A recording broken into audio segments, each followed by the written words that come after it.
నమస్కారం health talks with Vijitha కార్యక్రమానికి స్వాగతం.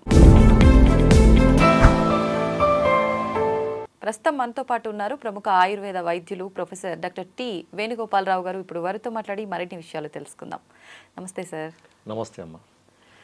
సార్, చూస్తున్నాం డయాబెటీస్ అనేది చాలా పెద్ద సమస్యగా మారిపోతోంది రోజు రోజుకి. చిన్నపిల్లల నుంచి పెద్దవాళ్ళ వరకు రకరకాలుగా చూస్తున్నాం ఈ డయాబెటీస్ అనేది. కానీ ముఖ్యంగా డయాబెటీస్ ఉన్న వాళ్ళలో కాంప్లికేషన్స్ కూడా చాలా ఎక్కువగా ఉంటాయి. అందులో భాగంగా తీసుకుంటే కాన్స్టిపేషన్, మలబద్ధక సమస్య ప్రత్యేకించి డయాబెటీస్ వాళ్ళలో చాలా ఎక్కువగా ఉంటుంది. దీనికి కారణం ఏంటి? దీని నుంచి బయటపడాలి అంటే ఎటువంటి విధానాలు ఆచరించవచ్చు అంటారు? ధన్వంతరి నమః. ముఖ్యంగా డయాబెటిక్ పేషెంట్స్లో మీరు అన్నట్టు కాంప్లికేషన్స్ రకరకాలుగా ఉంటాయి. వాటిల్లో క్రానిక్ డయాబెటిక్స్ అంటే షుగర్ వచ్చి ఒక 10 సంవత్సరాలు దాటిన పేషెంట్స్ మనం క్రానిక్ డయాబెటిక్స్ లాగా భావించవచ్చు. దీర్ఘకాలంగా డయాబెటీస్తో బాధపడే వాళ్ళు. అటువంటి వాళ్ళలో 100లో 60% మందికి మలబద్ధత సమస్య అనేది ఒక కాంప్లికేషన్ లాగా ఉంటుందన్నమాట. ఆల్మోస్ట్ హాఫ్కి పైన ఈ సమస్య ఉంటుంది.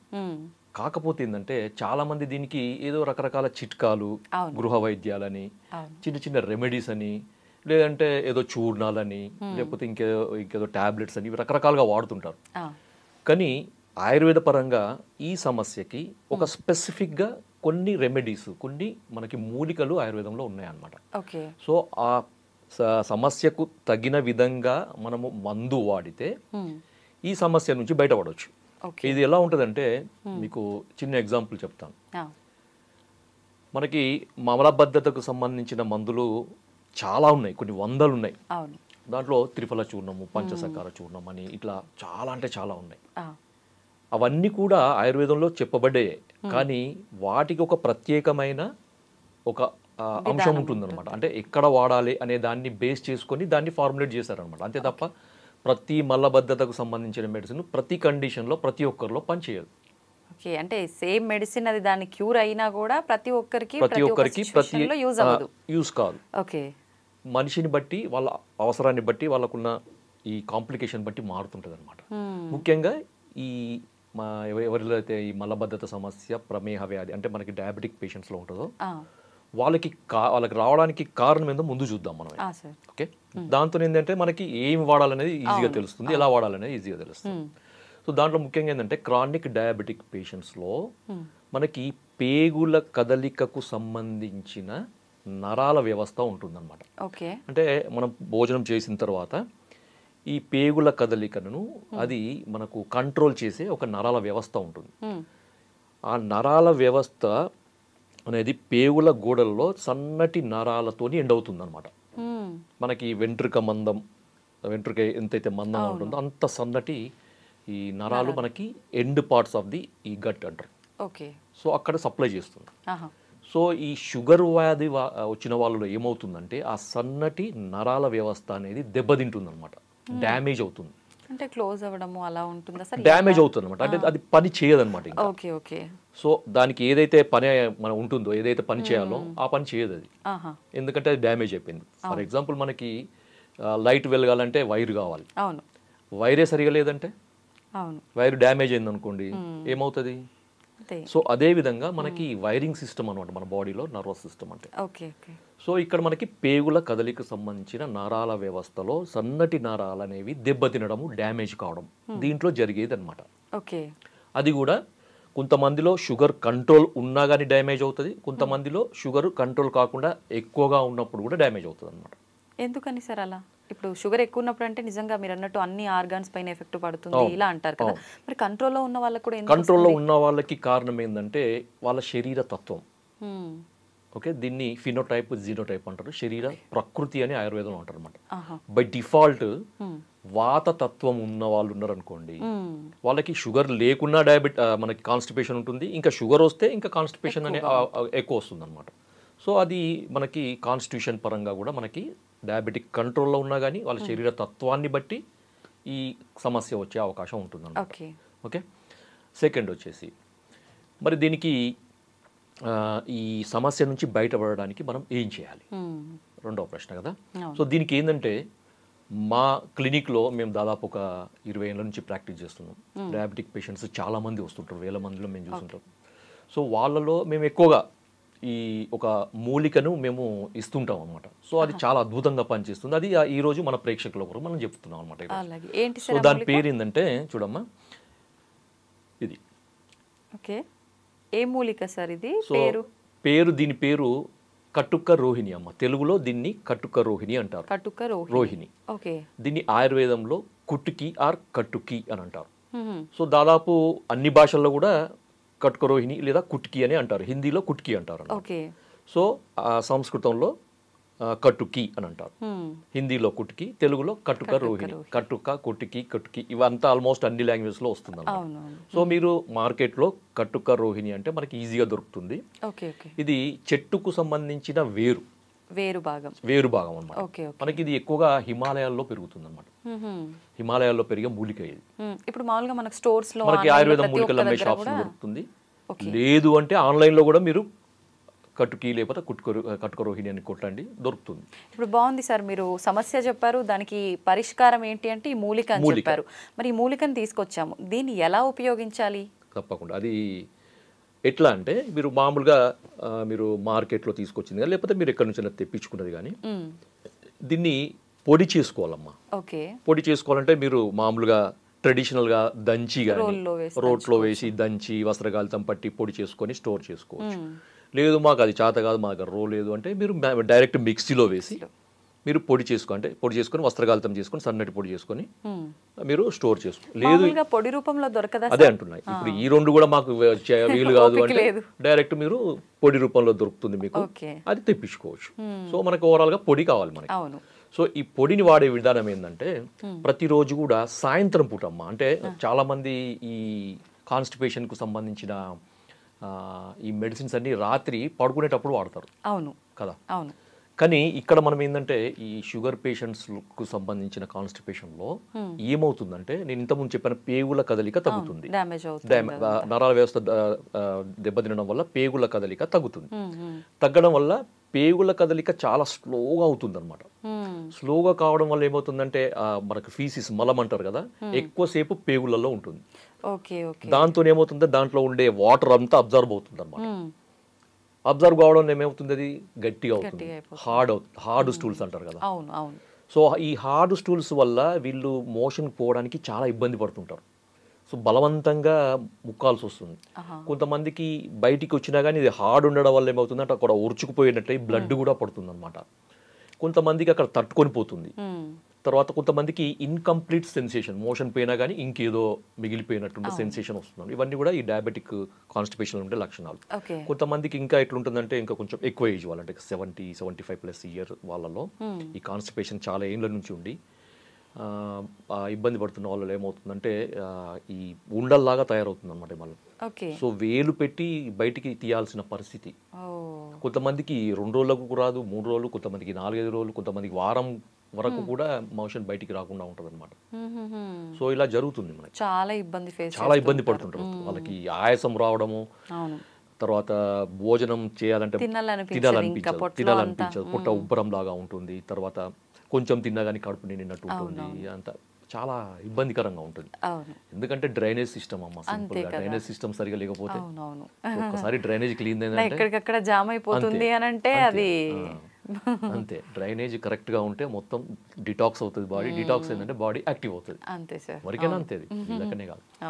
సో ఇక్కడ కుట్టికి ఏం చేస్తుందంటే ఈ కటుక రోహిణి నేను చెప్పాను కదా, దీన్ని వాడే విధానం ఏంటంటే సాయంత్రం పూట వాడాలి. ఉదాహరణకి లంచ్ ఒక 2 o'clock చేస్తారు, డిన్నర్ ఒక 7 o'clock చేస్తారు అంటే మీరు తీసుకోవాల్సింది ఒక 4 to 5 మధ్యలో తీసుకోండి. లంచ్ ఒక 2-3 hours బిఫోర్, డిన్నర్ కి 2 గంటల ముందు, లంచ్ కి 2 గంటల తర్వాత, ఈ మధ్యలో తీసుకోవాలన్నమాట. సో దీన్ని ఒక టీ స్పూన్ పొడిని ఒక 1/2 కప్పు గోరువెచ్చని నీళ్ళలో కలిపేసి తాగాలి, అంతే. కానీ చాలా మంది ఇబ్బంది పడేది ఏంటంటే ఇది చాలా చేదుగా ఉంటుందమ్మా, చాలా చేదుగా ఉంటుంది. అయినా తీసుకోవాలి, కళ్ళు మూసుకొని తీసుకోవాలి, ముక్కు మూసుకొని కళ్ళు మూసుకొని తీసుకోవాలి, తప్పదు. దీనివల్ల బెనిఫిట్స్ ఏంటో చెప్తాను నేను. ఎందుకంటే కటుక రోహిణి మనం ఎందుకు ఇస్తున్నాము ఈ కండిషన్లో అంటే ఆయుర్వేదంలో కటుక రోహిణికి ఒక స్పెసిఫిక్ యాక్షన్ చెప్పారనమాట. సో భేదితం పిండిత మలానాం అంటే గట్టిపడ్డ మలాలను సాఫ్టెన్ చేస్తుంది ఇది. సో ఆ లోపల ఉన్న హైడ్రేషన్ అంటే వాటర్ లాగకుండా చేస్తుంది ఇంటెస్టైన్స్లో, చేసి లోపల ఉన్న ఈ ఫీస్ మలానికి మెత్తబడేటట్టు చేస్తుంది అనమాట. వాళ్ళు మోషన్ పోవడానికి చాలా ఈజీ అవుతుంది, ఎక్కువ స్ట్రెయిన్ లేకుండా పూర్తిగా అది తగ్గుతుంది. ఇంకొకటి ఏంటంటే కట్కరోహిణి చాలామంది చాలా అంటే ఆయుర్వేద వైద్యులందరికీ తెలుసు కట్కరోహిణి అనేది లివర్కి సంబంధించిన మందు అని. ఎందుకంటే లివర్ యొక్క ఫంక్షన్ కూడా ఇది రిస్టోర్ చేస్తుంది అనమాట. కొంతమందికి లివర్ ప్రాబ్లం వల్ల కూడా కాన్స్టిపేషన్ రావచ్చు. డయాబెటీస్ పేషెంట్లో నరాలతో వల్లనే కాకుండా కొన్నిసార్లు లివర్ ప్రాబ్లం వల్ల కూడా రావచ్చు. నరాల వ్యవస్థ బాగానే ఉండి అలాంటి ప్రాబ్లం ఉన్న వాళ్ళకి కూడా ఇది వల్ల సెట్ అవుతుంది. ఎందుకంటే మనకు లివర్ ఫంక్షన్ టెస్ట్ లో ఎస్జిపిటి, ఎస్జిపోటి అనే ఎంజైమ్స్ ఉంటాయి, లివర్ ఎంజైమ్స్. ఈ ఎంజైమ్స్ ఎలివేట్ అయినప్పుడు కూడా మనకి సైంటిఫిక్, ఇది నేను చెప్పేది కాదు, నా సొంతంది కాదు ఇది. సో ఇది సైంటిఫిక్ గా ప్రూవ్ అయింది అనమాట. ఎస్జిపిటి, ఎస్జిఓటి లెవెల్స్ ని ఇది రెడ్యూస్ చేస్తుంది, బిలియరీ సీక్రెషన్ ని కంట్రోల్ చేస్తుంది, రెగ్యులేట్ చేస్తుంది. కాబట్టి ఇలాంటి సమస్య ఉన్న వాళ్ళు కూడా దీన్ని ఖచ్చితంగా వాడుకోవచ్చు. బిలియరీ సీక్రెషన్స్ కూడా మంచిగా చేస్తుంది.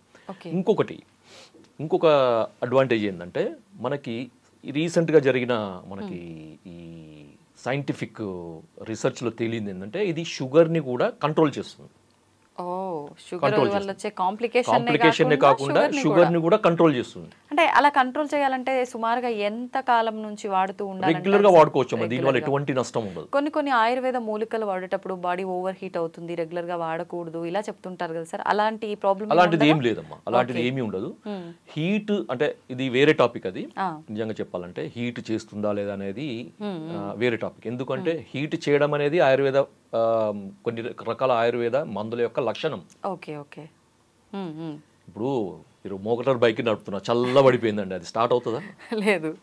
అది కొద్దిగా హీట్ అయితేనే అది పోతుంది. అంటే ఒక మెటబాలిక్ స్టిమ్యులేషన్ అనమాట. అది ఆ మెడిసిన్ ఏం చేస్తుంది, మెటబాలిజాన్ని స్టిమ్యులేట్ చేస్తుంది అనమాట. స్టిమ్యులేట్ చేసినప్పుడు ఆ బాడీలో ఉండే టాక్సిన్స్ అన్ని డిటాక్స్ అవుతాయి. మనకి కణకణాల్లో పేరుకొని పోయిన మలాలు అంటారు, వాటిని బయోటాక్సిన్స్ అంటారు. ఆయుర్వేదంలో ఆమం అంటారు, సో ఆమదోషం అంటారు అనమాట. సో ఇవన్నీ టాక్సిన్స్, బయోటాక్సిన్స్ అన్ని రిలీజ్ కావాలంటే ఒక రకమైన ఫోర్స్ కావాలన్నమాట. ఆ మందు ఒక ఫోర్స్తో పోవాలి. ఊరికే ఏదో ఇట్లా మనం ఇది సైకిల్ తొక్కున్నట్టు పోయే మందు మనకు వద్దు. మనకు బుల్లెట్ స్పీడ్తో పోయే మందే కావాలన్నమాట కొన్నిటికి. సో ఆ స్పీడ్తో పోయినప్పుడు బాడీలో ఉండే మెటబాలిక్ యాక్టివిటీ అనేది స్టిమ్యులేట్ అవుతుంది అనమాట. అప్పుడు వేడి చేసినట్టు అనిపిస్తుంది, బాడీ హీట్ అయినట్టు అనిపిస్తుంది, అంతే తప్ప అది నెగటివ్ కాదు. ఇప్పుడు ఇది మీరు వేడి నీళ్ళలో వేసుకొని ఈవినింగ్ సమయంలో తాగడం స్టార్ట్ చేయమన్నారు. స్టార్ట్ చేసిన మరుసటి రోజు నుంచి ఫలితం ఉంటుందా, లేదంటే కొన్ని రోజుల పాటు వాడిన తర్వాత ఉంటుందా? అది మనం వ్యక్తిగతంగా మారుతుందమ్మా, ఇండివిజువల్గా మారుతుంది. కొంతమందికి నెక్స్ట్ డేనే లేకపోతే ఆ రోజు నైటే లేకపోతే మిడ్ నైటే మోషన్ ఫ్రీ కావచ్చు, లేదంటే కొన్ని రోజులు వాడంగా కొంచెం ఫ్రీగా అవుతుంది. కానీ మీరు రెగ్యులర్గా వాడుతుండండి, షుగర్ కూడా కంట్రోల్ అవుతుంది. ఇది నేను చెప్పింది కాదు, సైంటిఫిక్గా ప్రూఫ్ అయింది. ఎందుకంటే దీంట్లో ఉండే మనకి దీన్ని లాటిన్లో పిక్రోరైజా కుర్వా అంటారు దాన్ని. ఓకే, దీన్ని ఇంగ్లీష్లో మనకి టెక్నికల్గా ఈ ఏమంటారు ట్రేడ్ నేమ్ ఏంటంటే హెలిబోర్ అంటారు, హెలిబోర్. సో దీంట్లో పిక్రోరైజిన్ అనే ఒక కెమికల్ ఉంటుంది అనమాట, ఒక బయోకెమికల్ రసాయనం. దాంట్లో బయోకెమికల్ అంటారు, లేకపోతే యాక్టివ్ ఇంగ్రీడియంట్ అంటారు, ఫైటోకెమికల్స్ అంటారు. సో ఇది ఏం చేస్తుందంటే మనకి బ్లడ్లో ఉండే మనకి ఇన్సులిన్ కావాలి కదా, మనకి బ్లడ్లో ఉన్న రక్తం అనేది కణాలకి పోవాలంటే ఇన్సులిన్ అవసరం. ఓకే, తర్వాత ఈ ఇన్సులిన్ ఇన్సులిన్ యొక్క సమక్షంలో ఈ ఏమంటారంటే ఈ షుగర్ అనేది లోపలికి పోవాలంటే ఒక ట్రాన్స్పోర్టర్ సిస్టమ్ కావాలన్నమాట, GLUT4 అంటారు దాన్ని. ఓకే, ఆ ట్రాన్స్పోర్ట్ అనేది మనకి కణాలలో ఉంటుంది, శరీర కణాలలో ఉంటుంది అనమాట. సో ఆ ట్రాన్స్పోర్ట్ ద్వారానే ఈ షుగర్ అనేది బ్లడ్ నుంచి లోపలికి వస్తుంది, లేదంటే బ్లడ్లోనే పేరుకొని పోతుంది. సో ఆ ట్రాన్స్పోర్ట్ సిస్టమ్ సవ్యంగా పనిచేయాలంటే ఇన్సులిన్ కావాలి. సో ఈ కుట్కిన్, దీంట్లో పిక్రోరైజిన్ లేకపోతే కుట్కిన్ ఏం చేస్తుందంటే ఈ మన శరీర కణాలలో ఉండే ఈ GLUT4 ట్రాన్స్పోర్ట్ని సెల్ ఇట్లా ఉంటుంది కదా కణం, ఆ కణం యొక్క పొరకి చేరుస్తుంది అనమాట. దీన్ని ట్రాన్స్లోకేషన్ అంటారు అనమాట. అంటే మనకి గ్లూకోజ్ ట్రాన్స్పోర్టర్స్ని ట్రాన్స్లోకేట్ చేసే యాక్టివిటీ ఉంది. కాబట్టి ఏంటంటే రక్తంలో ఉన్న షుగర్ అనేది సెల్ లోపలికి వస్తుంది, మన శరీర కణాలలోకి వస్తుంది, దాంతో రక్తంలో ఉండే షుగర్ తగ్గుతుంది. ఓకే ఓకే, అర్థమైందా? ఈ రకంగా డయాబెటీస్ కూడా ఈ రకంగా మనకి 2 రకాల బెనిఫిట్స్. అవునవును. కొంతమందికి షుగర్ కంట్రోల్ లేకపోవడం వల్ల నరాలు డ్యామేజ్ అయ్యి కాన్స్టిపేషన్ రావచ్చు. అలాంటి వాళ్ళకి షుగర్ తగ్గిస్తుంది, కాన్స్టిపేషన్ రిలీవ్ చేస్తుంది, సేమ్ టైం రెండు తగ్గిస్తుంది. లేదు మీకు షుగర్, మీకు కాన్స్టిపేషన్ లేదు, కొంతమందికి డౌట్, ఇప్పుడు వీడియో చూసే వాళ్ళకి చాలా డౌట్లు వస్తాయి. సార్ మా కాన్స్టిపేషన్ లేదు, మీరు ఇది షుగర్ కూడా బాగా పనిచేస్తుంది అన్నారు కదా, ఇది మేము వాడచ్చా? తప్పకుండా వాడచ్చు, తప్పకుండా. సార్ చిన్న పిల్లల్లో కూడా ఇప్పుడు షుగర్ ఉంటుంది, మలబద్ధకం సమస్య లేకపోయినా కూడా క్యూర్ అయ్యే ఛాన్స్ ఉంది కాబట్టి చిన్న పిల్లలకు కూడా ఇది ప్రతిరోజు ఇవ్వచ్చా? ఇది ఇప్పుడు చిన్న పిల్లలలో వచ్చే డయాబెటీస్ టైప్ 1 డయాబెటీస్ అంటారమ్మా, అది క్యూర్ కాదు. అది క్యూర్ కాదు, ఎందుకంటే అక్కడ ఇన్సులిన్ సిక్రెట్ చేసే ప్యాంక్రియాటిక్ బీటా సెల్స్ పూర్తిగా డ్యామేజ్ అవుతాయి, లేకపోతే అబ్సెంట్ అన్న ఉంటాయి. సో దానికి వేరే లేదు, వేరే ఆల్టర్నేటివ్ లేదు దానికి. సో దానికి కొన్ని రకాల టెస్టులు ఉంటాయి. ఒకవేళ మనకి ఏదన్నా ఉంటే తెలుసు, జెనెటికల్ రీజన్ కానీ లేకపోతే ఇంకేదన్నా ఆటో ఇమ్యూన్ రీజన్ కానీ ఏదన్నా ఉండొచ్చు కొంతమందిలో. కొంచెం ఇమ్యూనిటీ సంబంధించిన సెల్స్ అనేవి ప్యాంక్రియాటిక్ బీటా సెల్స్ని అటాక్ చేయడం వల్ల డ్యామేజ్ అయ్యే అవకాశం ఉంటుంది. సో అలాంటప్పుడు మనం కొన్ని రకాల ఈ యాంటీబాడీస్ని కంట్రోల్ చేసే మెడిసిన్స్ వాడడం వల్ల కొంతమందికి ఉపయోగం ఉండొచ్చు, కానీ బై బర్త్ జెనెటికల్గా వచ్చే వాళ్ళకి మాత్రం మనం ఏం చేయలేము. ఓకే సార్, ఇప్పుడు ఆయుర్వేదం అనగానే చాలా మందిలో ఒక అపోహ ఉంటుంది, పత్యాలు చేయాలి ఏం మెడిసిన్ వాడినా కూడా అని చెప్పి. ఇప్పుడు ఈ మూలికలు ప్రతిరోజు వాడమన్నారు, దీంతో పాటు మనం ఎవ్రీడే ఏదైతే ఫుడ్ తీసుకుంటున్నామో అదే ఫుడ్ కంటిన్యూ చేయొచ్చా, ఏదైనా స్కిప్ చేయాల్సి ఉంటుందా? ఏమి చేయాల్సిన అవసరం లేదు, మీరు రెగ్యులర్గా వాడే ఫుడ్ని అలాగే వాడండి. ఓకే, షుగర్ లేని వాళ్ళు కూడా వాడుకోవచ్చు దీన్ని. కాకపోతే ఆ చేదు కొరకు మీరు ఏదన్నా షుగర్ లేని కదనుకోండి, షుగర్ కలుపుకొని వాడండి, సరిపోతుంది. బెల్లం పొడి అంతే కలుపుకోవచ్చు, తేనెనో బెల్లం పొడో లేకపోతే షుగరో లేకపోతే కండ శర్కరో ఏదో ఒకటి కలుపుకొని తీసుకోవచ్చు. అంటే ఇప్పుడు మలబద్ధకం సమస్య ఉండి షుగర్ లేని వాళ్ళకు ఇప్పుడు నేను చెప్పిన దానికి షుగర్ ఆ టేస్ట్ ఒకవేళ చేదు మీకు నచ్చకపోతే మీరు ఈ విధంగా దానికి కొద్దిగా ఆల్టరేషన్ చేసుకొని వాడుకోవచ్చు. No issue. ఇది ఓన్లీ వాటర్లోనేనా, పాలల్లో అలా కూడా? పాలల్లో వాడద్దు, ఎందుకంటే ఇది చేదు కదా. చేదు అనేది మనకు ఆయుర్వేదంలో మనకి దానికి వ్యతిరేకం అవుతుంది అనమాట, కాంట్రాస్ట్ ఫుడ్ అంటారు దాన్ని. Okay okay, thank you sir, నిజంగా చాలా వాల్యుబుల్ ఇన్ఫర్మేషన్ అయితే ఇచ్చారు. ప్రతి ఒక్కరు డయాబెటీస్తో బాధపడుతున్నారు, ప్లస్ దాంతోపాటు మీరు అన్నట్టుగా చాలా రకాల కాంప్లికేషన్స్. ఈ మలబద్ధకం సమస్య మామూలు వాళ్ళలో వస్తేనే చాలా ఇబ్బంది పడుతూ ఉంటారు, అలాంటిది షుగర్తో పాటు మలబద్ధకం అంటే నిజంగా చాలా ఎక్కువ సమస్యనే ఫేస్ చేస్తున్నారు. అటువంటి వాళ్ళకి చాలా మంచి ఇన్ఫర్మేషన్ ఇచ్చారు sir, thank you very much.